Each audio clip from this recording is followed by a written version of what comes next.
ಎಷ್ಟೋ ಕೆಲಸಗಳನ್ನು ನಾವು ಬಹಳ ಗುಟ್ಟಾಗಿ ಮಾಡ್ತೀವಿ ಅಂತ ಅಂದ್ಕೊಳ್ತೀವಿ, ರಹಸ್ಯವಾಗಿ ಮಾಡ್ತೀವಿ ಅಂತ ಅಂದ್ಕೊಳ್ತೀವಿ. ನಾವು ಮಾಡಿದ್ದು ಯಾರಿಗೂ ಗೊತ್ತಾಗಿಲ್ಲ ಅಂತ ಅಂದ್ಕೊಳ್ತೀವಿ. ಇದರಿಂದಾಗಿಯೇ ಅಪರಾಧ ಜಗತ್ತು ಬೆಳೀತಾ ಇದೆ. ಅಪರಾಧ ಮಾಡಬಾರದು ಅನ್ನುವ ತಿಳುವಳಿಕೆಗಿಂತ ಅಪರಾಧ ಮಾಡ್ಬೋದು, ಆದರೆ ಪೊಲೀಸರ ಕೈಗೆ ಸಿಕ್ಕಾಕ್ಕೊಳ್ಬಾರ್ದು ಅನ್ನೋ ಮಟ್ಟಿಗೆ ಅದು ಬಂದು ನಿಂತ್ಕೊಂಡ್ಬಿಟ್ಟಿದೆ. ಆದರೆ ಇಲ್ಲಿ ನೋಡಿ ಭಾರತೀಯರ ಚಿಂತನೆ, ನೀವು ಯಾವುದನ್ನು ಗುಟ್ಟಾಗಿ ಮಾಡೋದಕ್ಕೆ ಸಾಧ್ಯ ಇಲ್ಲ ಅಂತ ಈ ಚಿಂತನೆ ಹೇಳುತ್ತೆ. ಆದಿತ್ಯ ಚಂದ್ರ ವನಲಾ ನಿಲೌಚ ದೇವ್ರ ಭೂಮಿರಾಪೋ ಹೃದಯಂ ಯಮಶ್ಚ ಅಹಶ್ಚ ರಾತ್ರಿಶ್ಚ ಉಭೇಚ ಸಂಧ್ಯೆ ಧರ್ಮಶ್ಚ ಜಾನಾತಿ ನರಸ್ಯ ವೃತ್ತಂ. ಮನುಷ್ಯ ಏನನ್ನು ಮಾಡಿದರೂ ಇಷ್ಟು ಜನಕ್ಕೆ ಗೊತ್ತಾಗತ್ತಂತೆ. ಯಾರಿಗೆಲ್ಲ?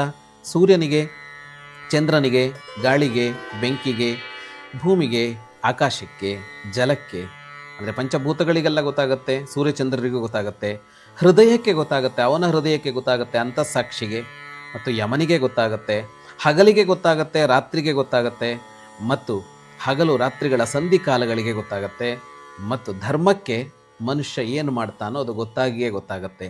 ಹಾಗಾಗಿ ಇನ್ಯಾರ್ದೋ ಕೈಗೆ ಸಿಕ್ಕಿ ಹಾಕ್ಕೊಳ್ಳದೆ ಮಾಡಿದ್ದೀನಿ, ಬಚಾವಾದೆ ಅಂತ ಅಂದ್ಕೊಂಡ್ರೆ ಹೀಗೆ ಕಾಣುವ ಇವರುಗಳೆಲ್ಲ ಸೇರಿ ತಪ್ಪಿಗೆ ಶಿಕ್ಷೆ ಕೊಡೋದಕ್ಕೆ ಸಿದ್ಧವಾಗಿರ್ತಾರೆ. ಆ ಎಚ್ಚರಿಕೆ ನಮಗೆ ಬೇಕು. ಶುಭಂ ಭೂಯಾತ್. ಪಂಚಲೋಹದ ಪ್ರಣವನಾದ ಘಂಟೆಗಳು ಹೃದಯಾಂತರಾಳದಲ್ಲಿ ಅನುರಣಿಸುವ ಚಿರಂತನ ಮಂಗಳ ನಾದವೇ ಪ್ರಣವ. ಸಾಧಕನ ಶ್ರೇಷ್ಠ ಸಾಧನ ಪ್ರಣವನಾದ ಘಂಟೆಗಳು. ಇಂದೇ ಕರೆ ಮಾಡಿ 8050124365.